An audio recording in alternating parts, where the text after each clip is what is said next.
Hey everyone, welcome back. Today we're reacting to angry Tesla customers. This is a new series, so it's not just Tesla owners, but EV owners in general, Polestar owners, Porsche owners, electric vehicle owners in general. We're creating a series called Reacting to Angry Customers because there's a lot of angry customers, and we're going to try to validate the information to find out if it is true. Because I was in a Tesla store quite recently, and for the first time I paid attention to the actual detail of the car. And there was a lot of panel gaps. A lot of panel gaps. When you're paying 50 grand, 70 grand, 100 grand for these cars, you don't want panel gaps. And most of us know what panel gaps is. It's larger than usual gaps in the panels of the vehicle. There's distance between the door and the hinges. However, on some vehicles, Tesla, McLarens, they are overwhelmingly unsatisfying. So that's a popular thing. But we're reacting to angry customers regarding everything, not just panel gap, everything. Let's listen to their complaints. Now this guy's been trending for some time because his complaint is about his battery. He's got some complaints about his battery. I've heard this complaint from Tesla owners, from Polestar owners, so we want to look into it. So let's hear what he has to say. Alright, so my piece of trash Tesla completely died, and because it died, it's got no battery, because it's got no batteries, and everything's completely dead. This is the complete battery, everything's done. I had to buy a new battery pack, cost like 26 grand. I'm not buying that. I'm not giving them another dime, but you see here, it's raining, it's dead. I can't access the inside, so I got to see if I could take apart the cone. I got someone willing to pay 20 grand. I can't even access the damn ownership. This is 2022, people. This is what the future looks like. A brand new electric vehicle, you can't even access the damn thing because they didn't think about how to do it. Worst off, they made it so the air conditioning condenser unit dumps all the water on top of the battery, so my battery is full of water, which is why it needs a new one. And now they're saying it's not covered under warranty, even though it started happening during the warranty period. This is why you should never buy a Tesla, people. Thing's complete trash. Stay away from it. Here I am, working like an animal, trying to get the fucking ownership of the car, and I can't even get that. So, wish me luck. I'll post up another video and see if I make it. I've heard about the air conditioning system dumping water onto the battery. Is this actually real? So I'm asking you, is this actually true? Is this, because I need to find out for myself, because if it is true, shouldn't this be illegal? Isn't this like a huge safety concern? How can you dump water onto the battery? Knowing that EV cars are still quite new, there's going to be a lot of issues popping up that we don't know of yet. It's unknown territory. The last thing you want to do is put water anywhere close to the batteries. Seriously. Now, when you look at this guy's channels further, he is a influencer, obviously. So I don't know how legitimate his complaint is. I've heard complaints about the air conditioning system dumping the water on battery. I've heard complaints about the battery being too expensive to replace. I've heard these things. So if it is true, he has a right to complain. But keep in mind, this guy was complaining from the start. This is probably his first Tesla video, and I can't play the music in this video, but he was just showing like what it's like really owning a Tesla. Despite not paying for gas, there are other things that come along, other responsibilities that comes along with the vehicle. So I don't know to what extent we can trust this guy's opinion. Here's another one. Let's check this one out. A piece of trash of a Tesla. For those who don't know, I'm trying to sell the car because the battery completely died. We're talking about the main battery that powers the car. This is the car right here. It's completely dead. I'm actually going to open up the garage to show you guys something in a second. But anyways, I can't sell the car because the ownership papers are in the car and I have no way of accessing it. And so, people are saying, dismantle the front, your car, you can do it, watch some YouTube. I don't have time for that. Like, in order to do it, you have to dismantle the wheel well in the front, or maybe, dismantle the cone, then reassemble it. Like, I don't have time for that. $30. I went to the equivalent of the DMV in the States. It's called Service Ontario. Got the ownership papers, cost me whatever, $30, but it's cheaper than calling a tow truck, cheaper than spending my time dismantling this piece of trash that won't even turn on. I'm going to show you guys something now. My Tesla is charging. Fully charging, it's completely fine. For those who don't know the backstory, I bought this brand new in 2013, cost me $140,000, actually more like 142, doesn't matter. Whatever, it's 140 grand, bought it brand new, been the only owner, so I didn't rebuy it off of anyone. Had the full warranty. Now what happened was Tesla has a few problems. In the 2013 and the 2014 models, the air conditioning condenser unit hose leaks on top of the battery. And over time, even in coastal areas, they've had a lot of problems with the 2013, 2014 models where the batteries get water in them. And, you're probably thinking like, I'm full of crap, I'm making this stuff up. I'm not. I got Transport Canada involved, and they actually did an investigation on the car. Not only did they do an investigation on this car, they're going to be doing one that Tesla doesn't realize is coming up, because I got in touch with another owner who has the exact same problem. The battery died. Tesla's trying to sweep it under the rug. They won't give them any explanation of why their battery died. They're basically trying to sweep it under the rug. And I just got notified by them that they canceled their Uber credits. So normally when you take your car in for service, they got to give you a rental. If they don't give you a rental, they give you these Uber credits so you can get around.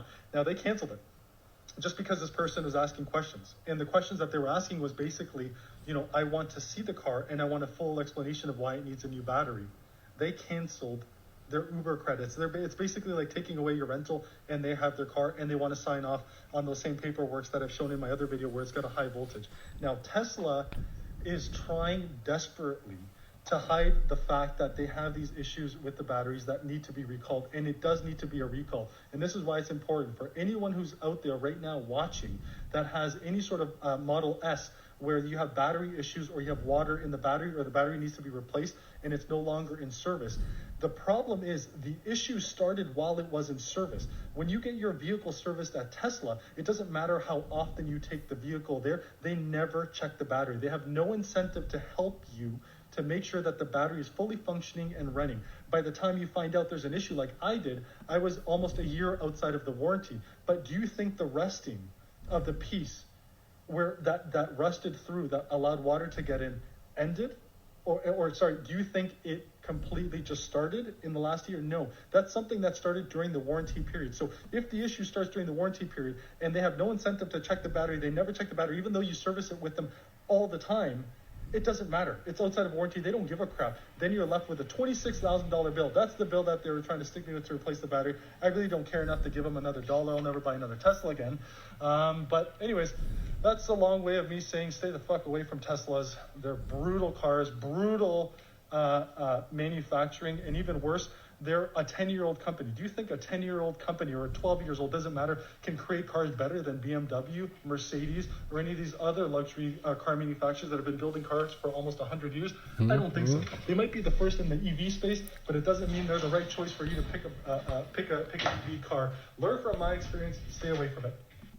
I happen to know a company who's been making vehicles for a very long time, who's had a history of making the safest vehicles in the world. That company is going fully electric. That company is creating more electric vehicles, and that company has also created a separate electric company specifically to create fully electric vehicles. Volvo creates the best vehicles in the world. And if he wants to go for something a bit more stylish, he can go for a Polestar. Perhaps a Polestar 3 that's coming out soon. That will solve his problem. They've been making cars forever. Volvo, Polestar, they know how to make vehicles because they've been doing it forever.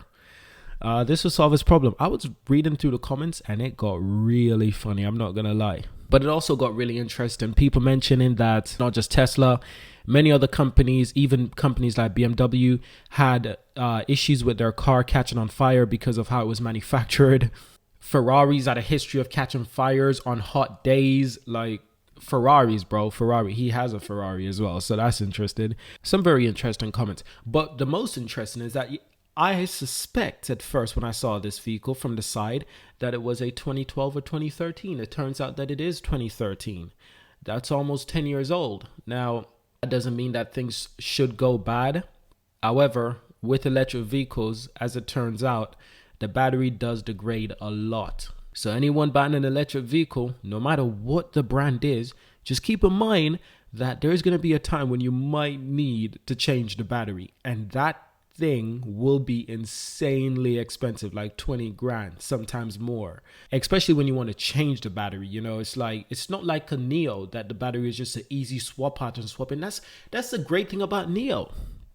This guy probably, if he doesn't like a Volvo, he can get a Neo because you can just swap out the batteries at any time. It's just, it makes life easier. Neo is changing the game. You know, maybe Neo's onto something, because why would customers want to pay like 10 grand for a new battery? Very few people keep a car for 10 years, but the ones who do, why would they want to pay like 20 grand, 25 grand for a new battery? Neo offers you can change your battery whenever you want in about 10 minutes. The more I think about it, Neo has actually fixed a problem before it has even occurred. Holy crap, that's amazing. And this feature is built into the majority of the Neo vehicles, that the batteries are swappable. Now, remember I spoke about the panel gaps. This is a video about panel gaps. Let's check it out. Because they're shit. Listen, big props to Elon for making an affordable electric car, but it's almost like the job requirements affordable? to be a Tesla assembly person were that you're blind with no hands. Starting on the passenger side, this trim piece doesn't even go all the way down to cover the rubber gasket underneath. And if you look at the side mirror, it's flush here, and then it starts separating as you angle out. Ooh, When we get to the other side of the side mirror, this trim piece is uncomfortably tight, but if you go all the way down here, this gap is unnecessarily wide, wider than a pussy at the site of Danny DeVito. And you're probably thinking, maybe it's supposed to be like that. Maybe it's supposed to be that wide. It's not supposed to be that, no. Here's the driver's side, a normal amount of width. And uneven panel gaps are a common theme throughout the entire car. We have a super wide gap for no reason, and then it tightens down here. If you look at this little piece, normal, wide, super tight, super wide. But wait, it gets worse. We're looking at the window piece here. Watch this. Yeah. Oh my goodness. What? I noticed that. It doesn't get any better on the inside. Here's the normal piece for reference, and here's the janky side.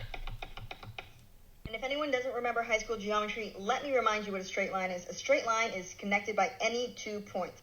So using the emblem as reference, here's point 1, here's point 2. We're going to make a straight line with that. And if we go all the way down, it doesn't even line up with the leather. Now, is it nitpicky for me to want this to line up with this? Yeah, maybe, but it's not nitpicky of me to want the screen to work more than 60% of the time. And the exterior theme of uneven panel gaps carries on to the inside. If you look here, this top half is about a 1/4 inch higher, and if you move down here, it's about 1/8 of an inch higher. Still, both not flush. And don't get me started on the paint. For comparison, my 30-year-old car has more paint than this Tesla. Whoa. Some more weird assembly issues here. Damn, that's messed up. Yeah, that seems nice. Oh God, that's ugly. In my opinion, 3 out of 10. Because they're shit. Yeah.